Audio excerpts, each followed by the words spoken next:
Well, doctors estimate that 15% of all couples in the United States are affected by infertility, and it's such an emotionally charged problem. Women often feel that it's their fault, but that's not always the case. In fact, about 60% of all infertility cases also involve the man's fertility. So we met up with one young couple who told us about their struggle with male infertility.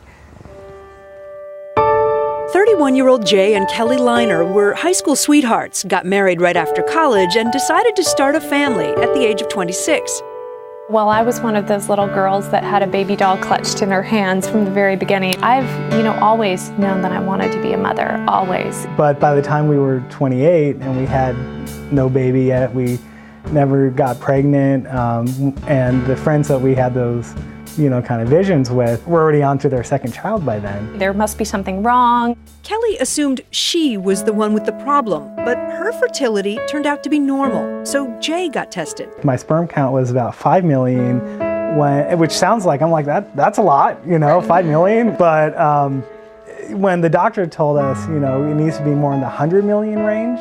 Turned out Jay was one of the 9% of men diagnosed with male infertility. It's why doctors now recommend that both women and men be evaluated at the same time when they're having trouble getting pregnant. Men in general are very hesitant to do these tests. There is such a stigma associated with male factor infertility. They're supposed to be macho men. They're not supposed to have low sperm counts. It made me feel pretty bad about myself. It made me feel like, why can't I do something normal that the rest of the population can?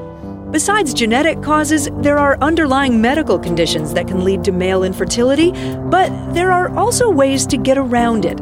It wasn't the easiest process. There were days when I was crying nonstop. Then finally, last year, a more advanced fertility procedure worked. We actually would take Jay's sperm, find the very best looking one, and put it into each of Kelly's eggs. And ultimately, that's what made the difference for them and helped them have Gavin. It was the best moment of my life. It really was. It was surreal. It was so magical. We're glad we have our dream at the end of it. Oh, am I the only one that tears up when I see the baby? Joining us to talk more about this is Dr. Karen Boyle, the Director of Male Infertility and Sexuality at Chesapeake Urology Associates. Good morning. Good morning, Kate. What a great happy ending for them. This is not the easiest thing for couples to talk about. There is kind of a stigma, isn't there? There is, and there's this misperception that it's all the woman's fault. Right. And we don't really think about it in terms of the men's contribution. In fact, 30% of men that are having infertility problems, it's really just the man. It's not the woman at all. It's not the woman at all. And in Jay's case, the doctor really had a hard time figuring out what the problem was, and they came down to thinking it was the genetics. Is that often what it is? It's just something you're born with? Well, it can often be something you're born with or congenital, but the genetics actually only accounts for about 1% of cases. Oh, wow. It can be often other things that are causing problems with sperm production, or the delivery of sperm out into the ejaculate can be adversely affected as well. What can be? Infection can cause things, environmental exposures can cause things that go wrong with men's fertility.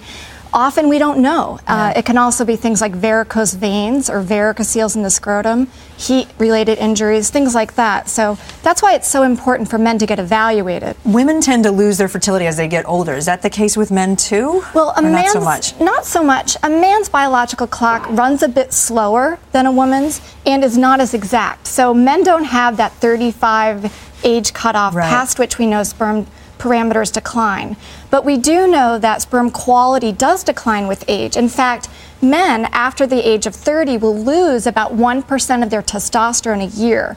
So there is an age thing, but not as big as severe the female side as of we things. know with women. So what are the most cost-effective, most cutting-edge treatments that you can do for a couple like the one we just met? Well, the most cost-effective thing is try to find something that we could fix to allow the couple to conceive naturally. And one of the things that we look for in male infertility evaluations is a varicocele.